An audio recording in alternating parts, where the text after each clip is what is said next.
ஒரு ஊரில் ஒரு தண்ணீர் குடம் எடுத்துச் செல்லும் ஒருவர் இருந்தார். அவர் தோளில் ஒரு கட்டை வைத்து அதில் 2 குடங்களை கட்டி வைத்திருந்தார். ஒரு குடம் நன்றாக இருந்தது, மற்றொன்று சிறிது உடைந்து இருந்தது. அவர் தினமும் நதியில் இருந்து தண்ணீர் எடுத்து வீட்டிற்கு செல்வார். ஆனால் உடைந்த குடம் பாதி தண்ணீர் தான் வீட்டிற்கு கொண்டு செல்லும். குடம் சொன்னது, என்னை மன்னிக்கவும், நான் தினமும் பாதி தண்ணீர் தான் கொண்டு வருகிறேன். என்னால் உங்களுக்கு கஷ்டம் என கூறியது.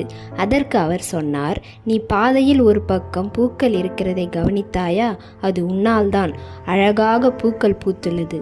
நான் அங்கே விதைகள் போட்டேன். நீ தினமும் பாதி தண்ணீர் ஊற்றி பூக்களை வளர்த்தாய். நான் அந்த பூக்களை பறித்து வீட்டை அலங்கரிக்கிறேன். நீ இப்படி இருந்ததால் தான் இந்த அழகான பூக்கள் வளர்ந்தது என கூறினார். அந்த பூக்களை பார்த்து அந்த குடம் மிகவும் மகிழ்ந்தது. இந்த கதையின் நீதி, எல்லோருக்கும் குறைகள் இருக்கும், ஆனால் அந்த குறைகள் கூட நல்லதுக்கு பயன்படும்.